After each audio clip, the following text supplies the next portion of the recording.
Desa kecil itu tampak tenang, namun ada bisikan di udara yang tidak bisa kuabaikan. Sebuah rahasia yang tersembunyi di balik senyum ramah penduduknya. Aku, Sinti, seorang anggota Kopassus yang menyamar sebagai pedagang keliling, telah berbulan-bulan mengumpulkan potongan-potongan kebenaran. Setiap pertemuan, setiap percakapan yang kujalani, semakin membuka mata tentang praktik korupsi yang mengakar dalam kepolisian setempat. Namun, ketika aku mendapati bahwa salah satu polisi yang terlibat adalah Dimas, teman lamaku yang kini berada di sisi gelap, aku dihadapkan pada pertanyaan yang lebih besar. Bisakah aku menyelamatkannya, atau apakah aku akan menjadi korban dalam permainan ini? Aku berdiri di tengah keramaian pasar, menatap tumpukan barang dagangan yang kuletakkan dengan rapi di gerobak kayu sederhana. Wajah-wajah yang lewat, dengan mata yang penuh kelelahan dan harapan, adalah hal pertama yang kutangkap. Desanya kecil, hanya sebuah titik di peta, namun di balik setiap senyum yang terkerek, ada cerita yang lebih kelam. Aku adalah Sinti, anggota Kopassus wanita yang terlatih, dan kini aku berada di sini, menyamar sebagai pedagang keliling, untuk mengungkap korupsi yang merajalela di desa ini. Pagi itu, angin berhembus pelan, menyebarkan aroma daun pisang dan rempah-rempah yang terjual di pasar. Udara yang terasa sedikit hangat menyentuh kulitku, namun itu tidak mampu mengusir dinginnya ketegangan yang ada dalam dadaku. Desaku, yang awalnya sederhana, kini seperti rumah yang rapuh, dikelilingi dinding kebohongan dan ketakutan. Para polisi, yang seharusnya melindungi justru menjadi pemangsa, memeras warga dan mencuri hak mereka. Aku membuka kantung kain yang ada di sampingku, mengambil sepotong kain batik yang sudah lama terlipat. Dalam penyamaran ini, aku bukan lagi seorang prajurit. Aku adalah pedagang perempuan, yang tampaknya tidak lebih dari seorang ibu rumah tangga yang mencari nafkah demi anak-anak yang kelaparan. Semua itu adalah bagian dari rencanaku untuk mengumpulkan bukti-bukti yang akan menghancurkan para aparat korup yang telah merusak desa ini. Namun aku tahu ini tidak akan mudah. Setiap langkah harus dihitung. Setiap kata harus dipilih dengan hati-hati. Wah, ada pedagang baru. Suara seorang ibu yang lewat terdengar samar di telingaku. Aku menoleh, melihat seorang wanita dengan rambut hitam panjang, mengenakan daster lusuh yang membawa keranjang berisi sayuran. Ya Bu, saya baru datang dari kota, ingin mencari keberuntungan di sini, jawabku dengan senyum ramah. Aku harus bermain peran dengan sempurna agar tak menarik perhatian.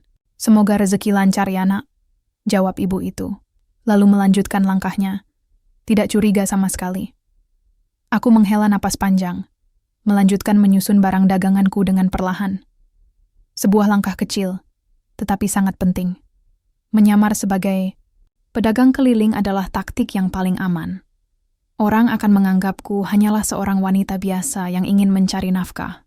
Namun, di balik itu, aku memikul beban yang jauh lebih berat. Misi untuk mengungkapkan kebenaran yang terpendam dalam bayang-bayang ketakutan. Sehari-hari, aku akan mengamati dan berinteraksi dengan penduduk desa. Dari mereka, aku bisa tahu siapa yang harus aku dekati, siapa yang memiliki informasi yang kubutuhkan. Namun, ada satu hal yang masih belum bisa kucapai.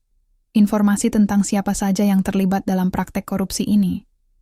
Yang aku tahu, 10 polisi setempat terlibat dalam pemerasan terhadap warga. Namun siapa di balik semuanya? Apakah mereka bekerja sendiri, atau ada kekuatan lebih besar yang mengendalikan mereka? Pasar mulai sepi menjelang sore, tanda bahwa waktuku semakin sempit. Aku memutuskan untuk berkeliling, melanjutkan pencarianku. Beberapa orang menawar barang daganganku, tetapi aku tak ingin terlalu mencolok. Aku tidak mencari keuntungan. Semua ini hanya sarana untuk mendekati orang-orang yang bisa memberiku informasi. Di sudut pasar, aku melihat beberapa polisi sedang duduk, berbicara dengan suara keras. Mereka tampak santai, seakan dunia ini milik mereka. Salah satunya, yang tertua di antara mereka, memiliki tato besar di lengan kanannya. Itu adalah tanda dari kelompok yang cukup terkenal di kalangan para penegak hukum yang sudah terjerumus dalam dunia hitam. Aku berusaha tetap tenang dan tidak mencuri perhatian. Aku tahu, aku harus lebih banyak mengamati mereka. Menyusun potongan demi potongan informasi, seperti puzzle yang menunggu untuk disusun dengan hati-hati. Kemudian, Aku melihatnya. Dimas. Namanya terlintas dalam benakku, seolah seperti kilatan cahaya yang menyusup di tengah kegelapan. Dimas, teman sekelasku dulu. Seseorang yang pernah memiliki cita-cita besar, impian yang mulia. Kami pernah berbagi banyak cerita di bangku sekolah, merencanakan masa depan yang cerah. Namun, dunia tampaknya memiliki cara tersendiri untuk memutar nasib. Dimas kini mengenakan seragam polisi yang tampak lebih tegas dari dulu, lebih keras. Matanya tajam, penuh beban, seperti sesuatu yang telah berubah dalam dirinya. Aku merasa seakan ada sesuatu yang tidak beres. Apakah ini kebetulan? Atau mungkin aku telah menemukan jalan menuju kebenaran yang aku cari? Aku mencoba menahan perasaan yang mulai menggumpal di dadaku. Tidak ada waktu untuk nostalgia. Dimas adalah bagian dari sistem ini sekarang, bagian dari jaringan yang harus aku hancurkan. Namun aku tak bisa menepis perasaan bahwa ada sesuatu yang lebih dalam, yang menyembunyikan ketakutan di balik tatapannya. Sesuatu yang tidak bisa aku pahami hanya dengan melihatnya. Aku harus berhati-hati. Meski Dimas adalah teman lamaku, dia kini berada di pihak yang salah.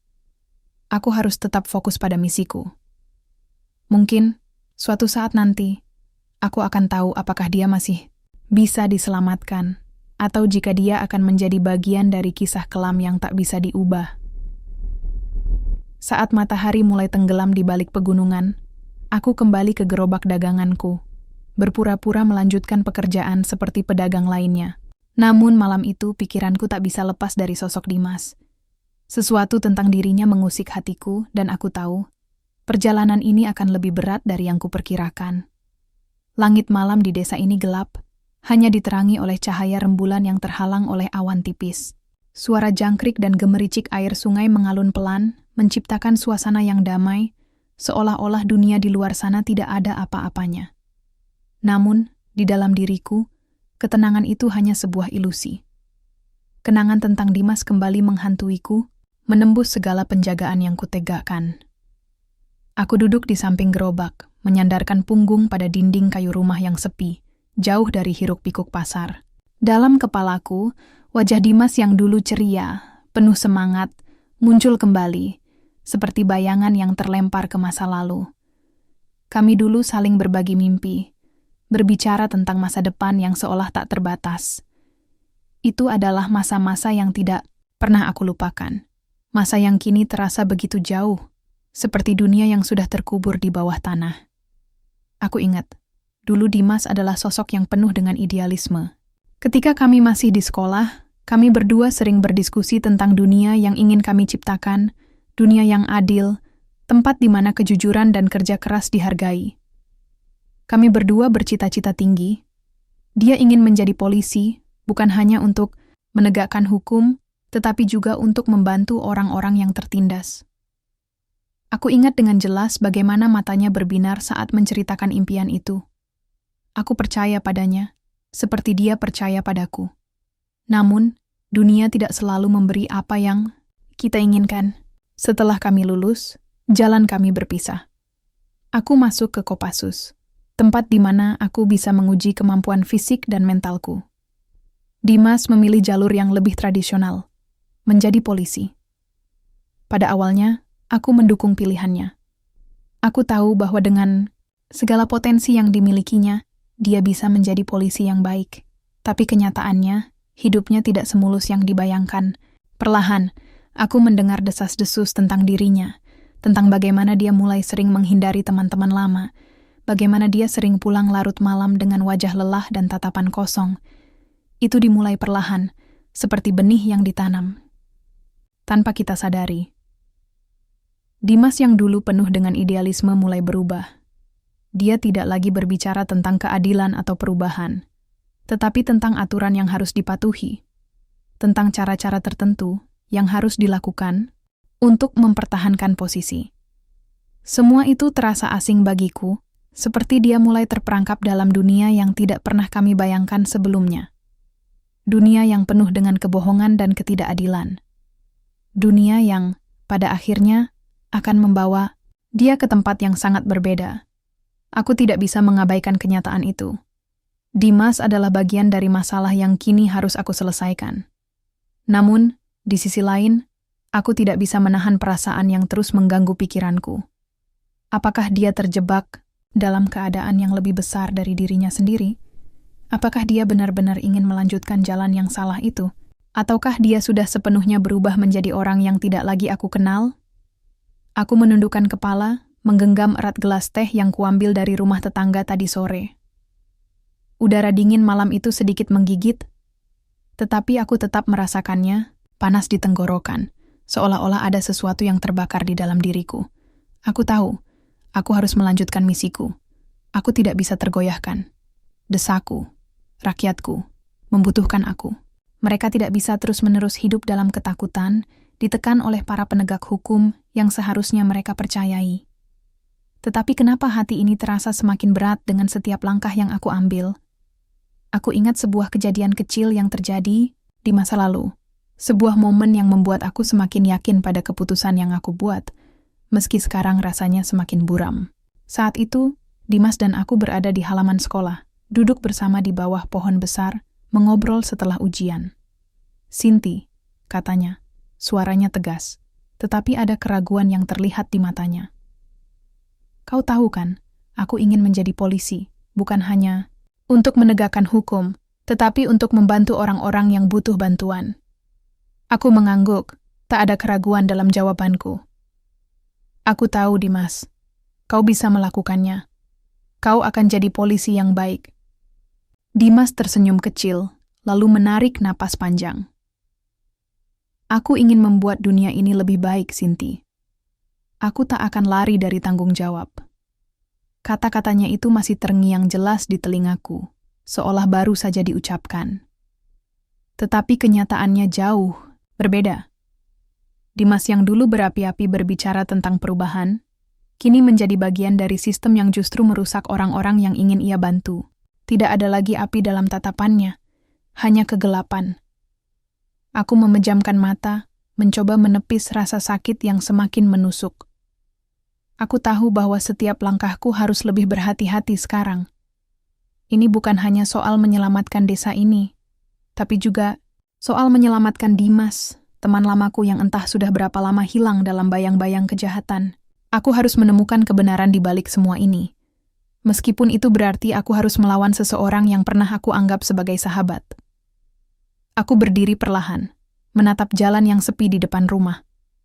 Malam semakin larut, dan aku tahu bahwa hari berikutnya akan membawa tantangan yang lebih besar. Tetapi satu hal yang pasti, meski aku menyamar sebagai pedagang keliling, hatiku tidak bisa menyembunyikan niat sebenarnya untuk mengungkapkan apa yang terjadi di balik tirai ketakutan ini.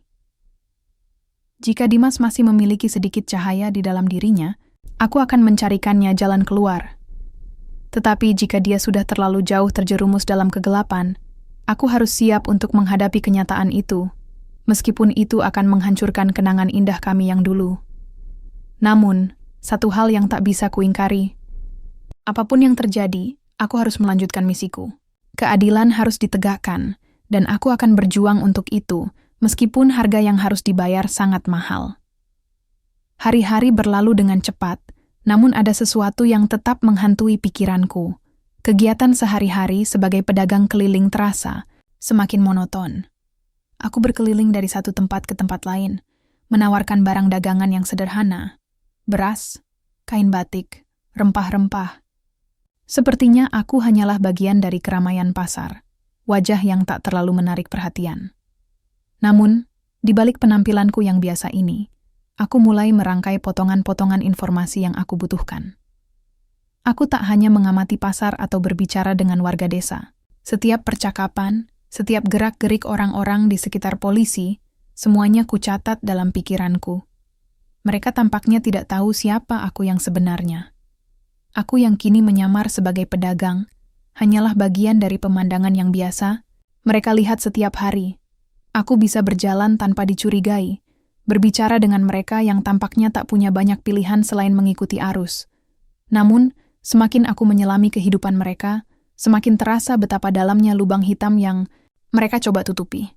Sore itu, seperti biasa, aku menyusuri jalan setapak yang mengarah ke tempat parkir kendaraan umum. Di ujung jalan, di bawah pohon besar yang rindang, beberapa polisi terlihat berbincang dengan seorang pria tua yang membawa keranjang ikan.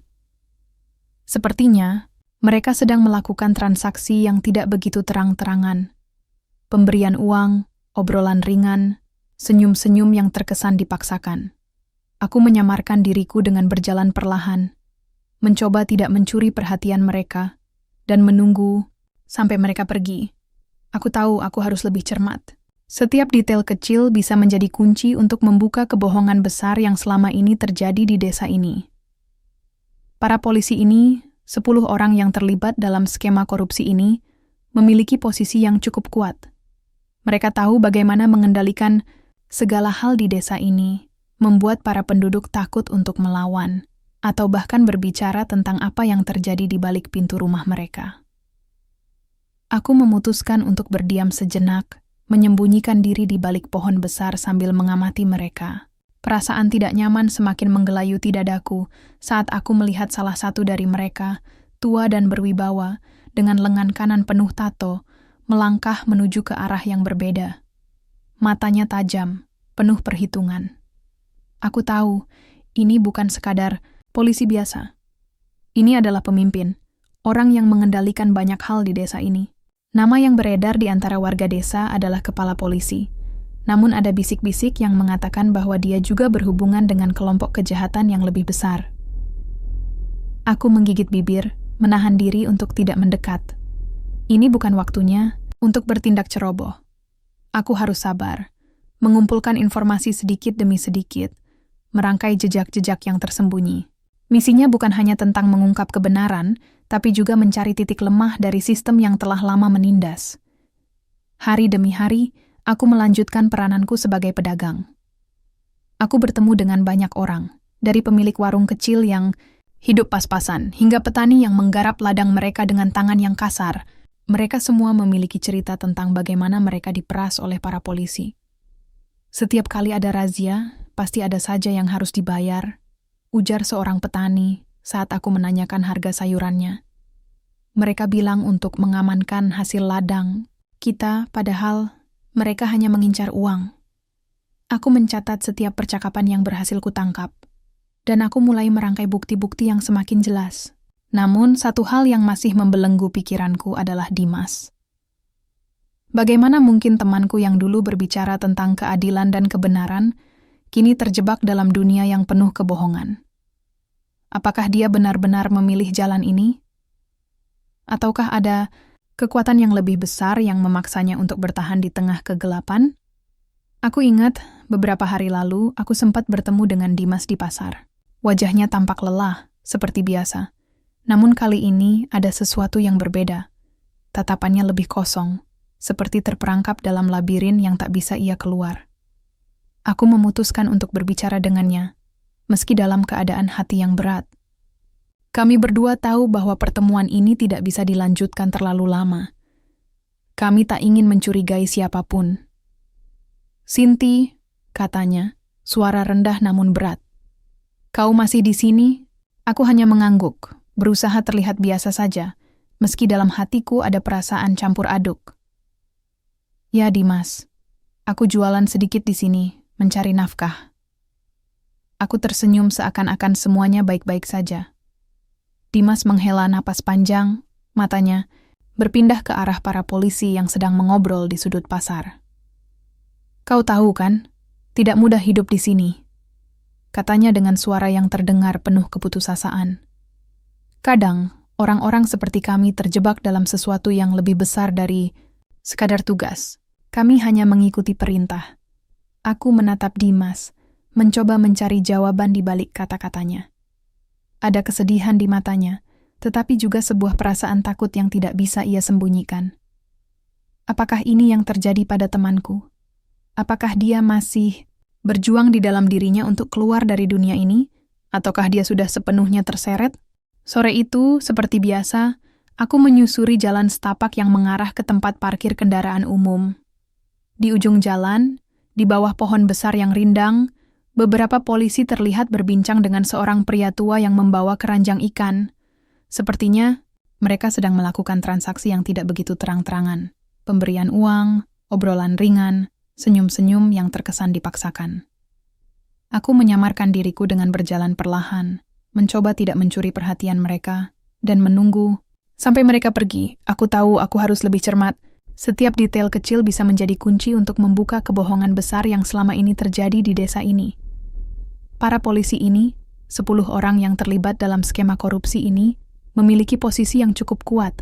Mereka tahu bagaimana mengendalikan segala hal di desa ini, membuat para penduduk takut untuk melawan, atau bahkan berbicara tentang apa yang terjadi di balik pintu rumah mereka. Aku memutuskan untuk berdiam sejenak, menyembunyikan diri di balik pohon besar sambil mengamati. Aku tahu, jika aku ingin membantu Dimas, aku harus melakukannya dengan hati-hati. Dia tidak bisa keluar begitu saja, tidak dengan semua ancaman yang menanti. Ada lebih banyak hal yang terjadi di balik layar yang tidak bisa kami ungkapkan begitu saja. Setelah percakapan itu, Dimas pergi tanpa berkata-kata lagi. Tatapannya kosong, dan aku merasa semakin jauh darinya. Aku tahu, aku harus tetap fokus pada misiku. Namun, aku juga merasa ada sesuatu yang lebih besar yang harus aku pertimbangkan. Temanku yang dulu berjuang untuk kebenaran, kini terperangkap dalam dunia yang kelam. Ketika aku melanjutkan penyelidikanku, aku menyadari bahwa semakin banyak informasi yang aku kumpulkan, semakin gelap pula dunia yang akan kuhadapi. Namun, aku harus terus maju. Desaku membutuhkan perubahan, dan aku tidak bisa berhenti sampai kebenaran akhirnya terungkap. Di saat yang sama, aku juga harus membuat keputusan besar. Apakah aku akan terus mengejar kebenaran, meskipun itu mungkin akan menghancurkan orang-orang yang pernah aku kenal? Ataukah aku akan mencari cara untuk menyelamatkan mereka, termasuk Dimas, dari kegelapan yang sudah terlalu dalam? Pertanyaan itu terus mengganggu pikiranku, seiring dengan langkah-langkahku yang semakin mendekati konfrontasi yang tak terhindarkan. Sejak pertemuanku dengan Dimas di pasar, hidupku terasa semakin terjalin dalam benang-benang yang penuh ketegangan. Setiap hari aku menjalani rutinitasku dengan hati yang berat, menyamar sebagai pedagang keliling di desa yang kecil ini, seolah menjadi hidup yang kedua. Di balik senyum ramah yang kutampilkan, ada sebuah misi yang terus-menerus menguras pikiranku. Dan meskipun aku semakin mendekati kebenaran, ada satu hal yang mengganggu. Perasaan bahwa semakin aku menyelam ke dalam dunia ini, semakin banyak yang harus aku korbankan. Setiap langkahku terasa semakin terikat pada keputusan yang harus kuambil. Kebenaran itu seperti pisau tajam yang siap menghujam, tapi aku tak bisa mundur. Aku sudah berada di jalan yang berbahaya ini, dan semakin banyak bukti yang kutemukan, semakin memperjelas bahwa desa ini telah dikuasai oleh kekuatan yang tak terlihat, dan aku harus mengungkapkannya. Suatu pagi, ketika aku sedang melintasi jalan yang sama menuju pasar, aku melihat sesuatu yang membuat perasaan takutku kembali muncul. Di sudut jalan, ada dua pria berpakaian sipil yang berbicara dengan seorang polisi muda yang tampak gugup. Mereka tampaknya baru saja selesai berbisnis dengan salah satu pedagang, mengumpulkan uang dari hasil pemerasan. Pria-pria itu, dengan wajah yang penuh dengan senyum tipis, berjalan pergi setelah bertransaksi, meninggalkan polisi itu dengan wajah cemas. Aku memperlambat langkah, bersembunyi di balik sebuah warung, sambil mengamati situasi itu dengan seksama. Polisi muda itu, meskipun masih sangat muda, sudah tampak terbiasa dengan pekerjaan kotor ini. Tetapi, ada sesuatu yang berbeda kali ini. Dia berbisik kepada temannya, dan aku bisa mendengar sedikit percakapan mereka.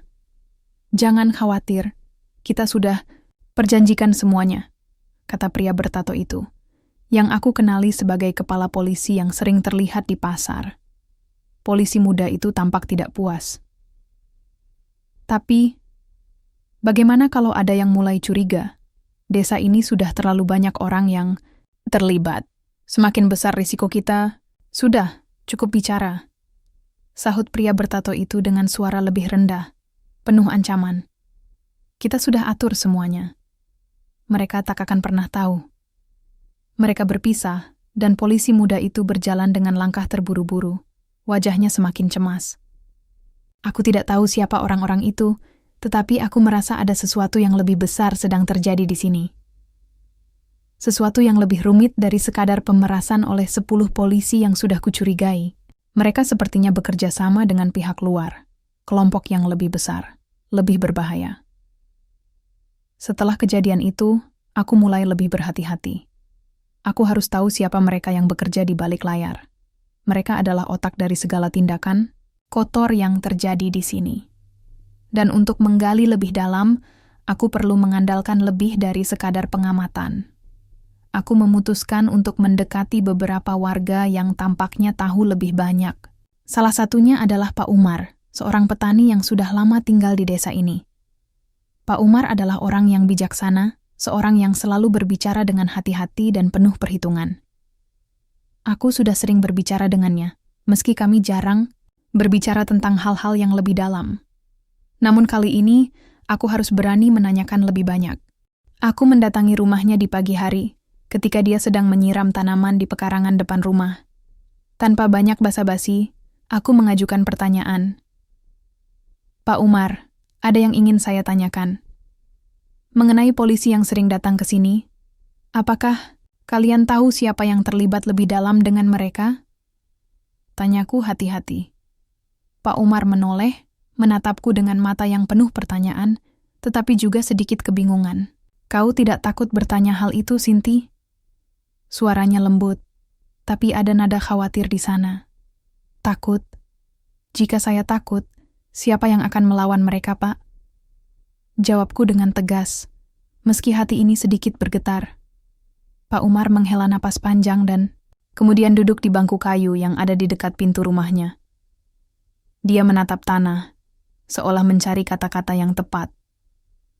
Sudah bertahun-tahun kami hidup di bawah bayang-bayang mereka, Sinti.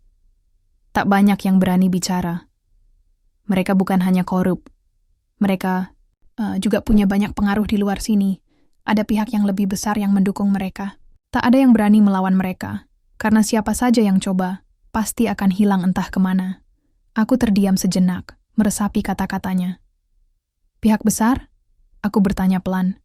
Apa maksudnya? Jangan terlalu dalam mencari tahu, Sinti. Jawab Pak Umar dengan suara serius. Desa ini sudah cukup banyak penderitaan. Para polisi itu mereka tak hanya bekerja untuk uang. Mereka bekerja untuk orang-orang yang lebih kuat dari mereka. Orang-orang yang punya banyak kekuasaan. Mereka punya hubungan dengan yang ada di luar desa. Dan mereka bukan hanya para penjahat kecil. Mereka bekerja dengan kelompok yang lebih besar. Jantungku berdegup lebih cepat. Meskipun Pak Umar tidak mengungkapkan terlalu banyak, ada hal yang bisa kutangkap dari perkataannya. Desaku ini bukan hanya dipermainkan oleh polisi yang tampaknya terlibat dalam korupsi. Mereka menjadi bagian dari sistem yang lebih besar, yang melibatkan kekuatan yang jauh melampaui apa yang bisa aku bayangkan. Pak Umar, jika saya ingin membantu mereka yang tertindas di sini, apakah Anda rasa saya bisa melakukannya tanpa melibatkan mereka?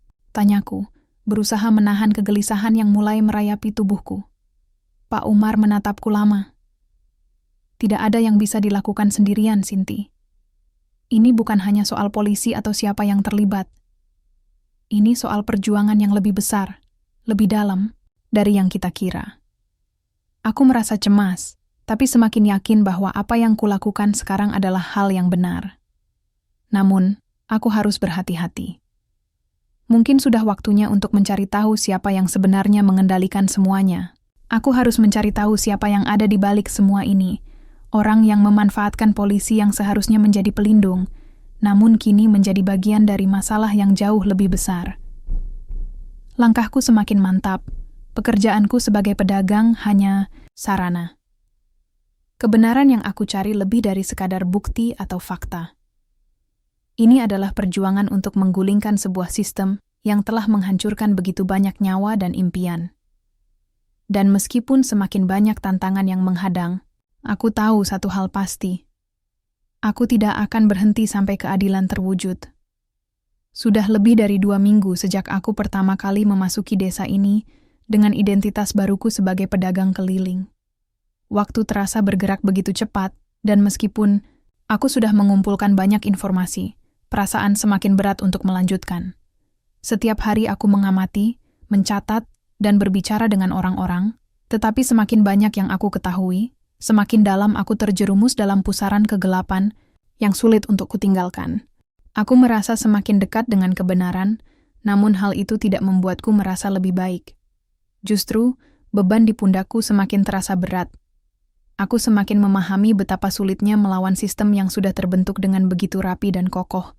Para polisi ini, termasuk Dimas, bukan hanya menindas rakyat, mereka juga terikat dalam jejaring yang jauh lebih besar, dan siapapun yang berani melawan mereka akan dianggap sebagai ancaman yang harus dihancurkan. Namun, aku tak bisa mundur. Aku sudah terlalu jauh melangkah. Setiap percakapan, setiap bisikan yang kudengar, semakin membuatku yakin bahwa aku berada di jalur yang benar. Aku harus terus berjuang, tidak peduli seberapa berat jalan yang harus kutempuh. Hari itu, aku memutuskan untuk mendekati sebuah rumah yang baru saja aku dengar kabar dari warga sekitar. Rumah itu milik Pak Haris, seorang pedagang yang selama ini tampaknya tidak terlibat langsung dengan polisi, tapi katanya dia tahu lebih banyak tentang bisnis gelap yang berputar di desa ini. Aku menyusun strategi untuk mendekatinya, bertanya tentang berbagai hal, dan berharap bisa mendapatkan informasi lebih lanjut tanpa menarik perhatian. Pak Haris bukan orang asing bagiku. Aku sering bertemu dengannya di pasar, dan dia selalu terlihat ramah, meskipun wajahnya sedikit cemas. Ketika aku mendekatinya, dia hanya tersenyum kecil dan mengangguk pelan, seakan sudah tahu maksud kedatanganku. "Ada yang bisa saya bantu, Sinti?" Tanyanya dengan suara lembut, tapi aku bisa melihat ada ketegangan di balik matanya. Aku tersenyum, berusaha tampil sesantai mungkin, meskipun hatiku berdetak cepat. "Hanya ingin berbicara sedikit, Pak. Tentang desa ini, tentang kehidupan di sini." "Pak," Haris menatapku lama, lalu mengajak aku duduk di ruang tamunya. Suasana di dalam rumahnya agak suram, dengan sedikit cahaya yang masuk melalui jendela kecil yang tertutup rapat. Rumahnya sederhana, dengan beberapa barang dagangan yang tampak tertata rapi, seolah rumah itu tidak pernah terlihat lebih sibuk dari biasanya. "Ada apa, Sinti?" tanya Pak Haris setelah kami duduk. "Kenapa kau ingin tahu tentang desa ini? Apa yang sebenarnya terjadi di sini?" Aku menarik napas dalam-dalam, mencoba untuk tidak terlihat gugup. "Saya hanya ingin tahu lebih. Banyak yang bilang kalau polisi di sini sudah terlalu jauh. Mereka memeras, dan bahkan lebih dari itu, sepertinya ada sesuatu yang lebih besar yang terlibat." Pak Haris menunduk sejenak, seakan berpikir keras. "Mereka memang terlibat dalam banyak hal buruk, Sinti. Tapi kau harus tahu, ini bukan hanya tentang mereka. Ada orang-orang yang lebih kuat dari mereka, yang ada di belakang mereka. Kelompok besar yang mereka lindungi. Mereka hanya bagian kecil dari masalah besar." Aku menatapnya serius. "Tapi siapa mereka, Pak? Apa yang sebenarnya terjadi? Kenapa tidak ada yang berani melawan?" Pak Haris tampaknya berjuang untuk menemukan kata-kata yang tepat. Setelah beberapa saat, dia menghela napas panjang dan berkata, "Kau ingin tahu apa yang sebenarnya terjadi di sini, kan? Baiklah. Ini bukan hanya soal polisi yang memeras. Ini tentang kelompok yang sudah lama menguasai desa ini.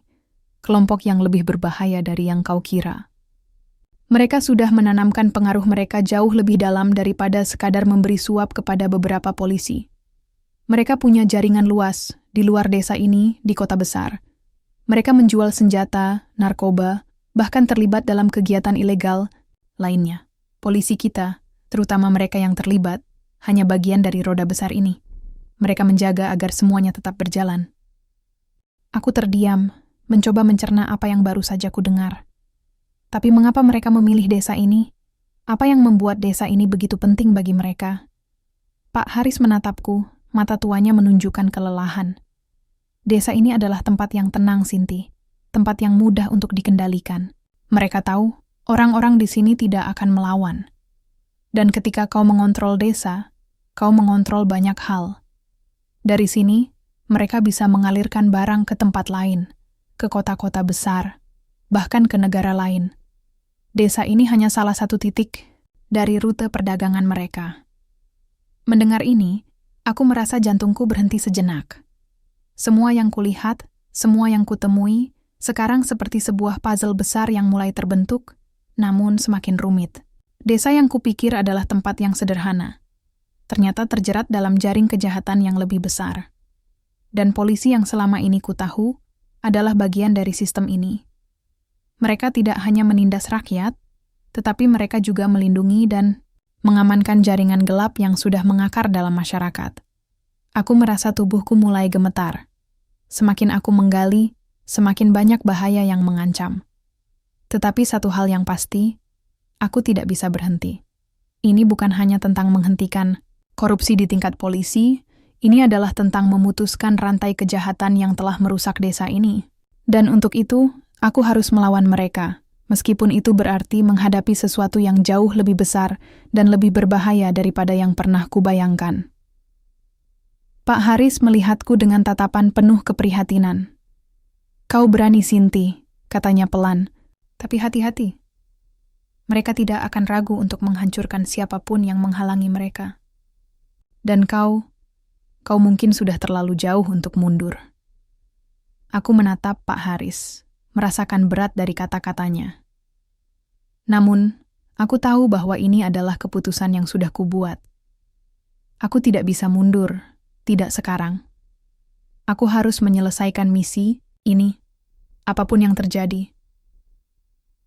Aku mengangguk pelan, berusaha menenangkan diri, meskipun ada badai ketakutan yang menggulung di dalam dada. "Terima kasih, Pak Haris. Saya akan berhati-hati, tapi saya tidak akan mundur." Pak Haris tidak menjawab, hanya mengangguk pelan. Dan aku tahu, dalam hati kecilnya, dia sudah mengetahui bahwa perjalananku ini tidak akan mudah. Tapi aku sudah memilih jalanku. Tidak ada jalan kembali. Aku tak pernah merasa seberat ini. Setiap langkah terasa seperti beban yang tak bisa dilepaskan. Setelah percakapan dengan Pak Haris, aku semakin yakin bahwa apa yang kutempuh adalah jalan yang berbahaya. Kejahatan yang terungkap jauh lebih dalam daripada yang kubayangkan. Jaringan yang melibatkan polisi, kelompok kriminal, dan bahkan pengaruh luar desa semakin rumit untuk dipecahkan. Namun, sesuatu dalam diriku menuntut untuk terus maju. Mungkin ini bukan hanya tentang membongkar kejahatan yang ada, tapi tentang memberi harapan bagi mereka yang selama ini terjebak dalam ketakutan. Desaku, tempat aku dilahirkan, seharusnya bukan tempat yang dipenuhi oleh ketakutan dan penindasan. Aku tak bisa diam, meski itu berarti bertarung melawan kekuatan yang jauh lebih besar. Hari itu, aku kembali menyusuri jalanan desa. Namun kali ini ada perasaan yang lebih tajam. Sesuatu yang bisa menandai titik balik. Aku tahu, ancaman semakin nyata. Aku semakin mendekat pada ujung jalan yang tak bisa aku hindari. Ketika aku memutar badan menuju pasar, aku melihat sesuatu yang tak aku duga. Dimas, berdiri di antara dua polisi, memandangku dengan tatapan kosong. Sebuah perasaan bersalah menyelubungi hatiku. Akankah dia menjadi penghalang, atau justru bisa membantuku keluar dari kegelapan ini? Anya tetap berjalan. Aku berdiri terpaku di tengah keramaian pasar. Pandanganku tak bisa lepas dari Dimas yang berdiri di sana. Tampak jauh lebih gelisah daripada sebelumnya. Matanya bertemu dengan mataku, dan dalam sekejap, aku bisa melihat kebingungan dan rasa bersalah yang mendalam. Namun itu juga terasa seperti sebuah peringatan. Aku sudah terlalu dekat. Setiap langkahku semakin membawaku ke dalam bahaya, dan Dimas, dia bisa jadi kunci dari semua ini. Tanpa berpikir panjang, aku melangkah mendekatinya. Polisi yang berdiri di sampingnya sepertinya tidak menyadari keberadaanku, sibuk dengan obrolan mereka sendiri. Dimas menatapku lagi, kali ini lebih intens. Dia membuka mulut, namun sebelum kata-kata keluar, aku sudah lebih dulu berbicara. "Dimas, ada yang ingin kukatakan," kataku pelan, hampir berbisik. "Apa yang sebenarnya terjadi? Kau tidak bisa terus seperti ini." Dia menunduk, seolah menghindari pandanganku, namun aku bisa melihat dia bergulat dengan perasaannya sendiri. "Sinti, kau harus berhati-hati," jawabnya akhirnya. Mereka akan menghancurkanmu." Suara Dimas begitu lemah, dan aku tahu, dia tidak hanya takut untukku, tetapi juga untuk dirinya sendiri. Aku tidak tahu harus berbuat apa. Misi ini semakin gelap, dan pilihan yang ada di depanku, antara melanjutkan perjuangan atau menyelamatkan Dimas, adalah sebuah dilema yang tak mudah. Aku terjebak dalam dilema antara menolong Dimas atau melanjutkan misiku. Tapi, ada sesuatu yang lebih besar. Aku berdiri di persimpangan antara dua jalan yang sangat berbeda. Dimas, teman lama yang kini terjebak dalam dunia gelap, memandangku dengan tatapan penuh harap. Di sisi lain, misi yang sudah kujalani begitu jauh, tak bisa lagi berhenti. Aku harus membuat keputusan yang akan menentukan segalanya. Dimas menatapku, wajahnya penuh ketakutan. Sinti, kalau kau melanjutkan ini, mereka akan membunuh kita berdua. Aku tak ingin kau terjebak lebih jauh dalam semua ini. Aku menggigit bibir, rasa bersalah menggerogoti hati. Di satu sisi, aku ingin membantu Dimas keluar dari kegelapan ini, memberinya kesempatan untuk kembali ke jalan yang benar. Namun aku tahu, keputusanku akan membawa kita berdua pada bahaya yang lebih besar. Aku memandang Dimas dalam diam. Aku tahu kau tak bersalah, Dimas, tapi aku tidak bisa berhenti. Mereka sudah terlalu jauh, dan aku sudah terlalu dekat untuk mundur. Dimas menunduk, menahan air mata. Aku mengerti, tapi hati-hati, Sinti. Aku mengangguk, merasakan beratnya keputusan ini. Tak ada jalan yang mudah, dan keduanya akan menguji kekuatan dan keberanianku. Misi ini lebih dari sekadar tentang keadilan. Ini adalah tentang bertahan hidup dalam dunia yang penuh pengkhianatan. Dengan langkah mantap, aku berjalan menuju jalan yang telah kutentukan. Tak ada jaminan, hanya keberanian untuk menghadapi kegelapan yang telah menguasai desaku.